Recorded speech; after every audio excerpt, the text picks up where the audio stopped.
Hello mga kahabi, another day, another blessing na naman. Yan, konting update lang sa ating backyard mga kahabi tungkol dito sa ating ERC. So hindi ko na malayan mga kahabi, nagbabaan na pala yung mga krillings niya. Kaya yan, nilinis natin kagad at naganda tayo ng paglalagyan ng mga krillings.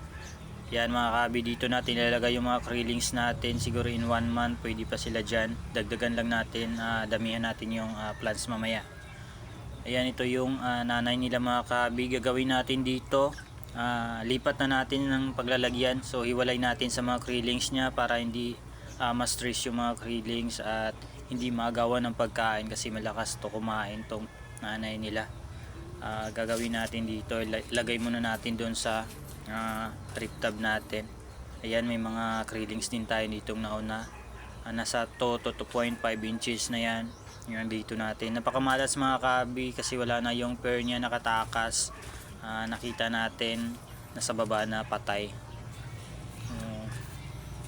Ayan, ito yung mga krillings niya. So, marami-rami din to mga kabi, nasa 100 plus. So sana lahat to mag-success, mabubuhay lahat para may pandagdag tayo para sa gagawin nating breeder sa susunod. Ayan, so ganun lang kasimple mga kabi. Dahil backyard lang tayo, wala tayong malaking space, kaya ganito lang muna yung gagawin natin. Pero after 1 month mga kabi, lipat natin to doon sa rip tab. Maganda tayo ng isang rip tab o kaya dalawa, hati natin para mas mabilis sila lumaki. Gagawin natin, lagyan natin ito ng isda dito mga kabi.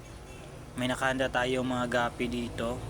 Ayan, so ang purpose natin itong mga gapis natin mga kabi ay para yung natin, tab natin ng krillings hindi pamahayan ng mga lamok.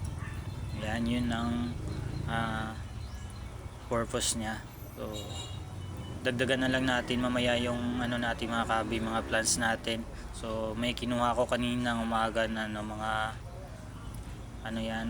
kangkong, so lagyan natin at saka dagdagan natin yung water lettuce natin. Ayan, so ganyan, nasa medyo malaki-laki din silang ito yun mga kabi, yung kangkong na kinuha natin kanina. So hatiin natin to sa tatlo kasi may dalawa tayong naka-rip tab doon ng mga krillings dito mga kabi. So may 70 pieces ay 130 pieces dito, yung 70 pieces natin yung 2.5 at saka 2 inches natin dito, nasa 1.5 to 2 inches. Ayan, ito hahatiin lang natin mga kahabi. So dito din, so mas maraming ilalagay natin dito para may mapagtaguan sila. Napaka-importante sa kanila yung mga plants mga kahabi kasi kahit hindi natin mapaglagyan ng feeds, okay lang. Ayan mga kahabi, hindi ko na nakuna ng video kanina sa paglagay kasi wala tayong tagahawak. Ayan mga kabi, napaka-importante nito mga kabi yung mga ugat nitong kangkong at saka nitong water lettuce kasi yan yung kinakain nila ng mga krillings natin, lalo na ganito kaliit. At dyan din sila nagtatago kasi yan, wala din tayong so, mga PVC. Yan, dito nalagyan na din natin, tsaka dito. Ayan, dun sa mga nag-i-inquire, abang-abang lang kayo kasi yung kalahati nito baka release natin. Pwede din dahon ng saging at saka talisay mga kabi, pwede dyan. So hanggang dito lang mga kabi, maraming salamat sa panonood.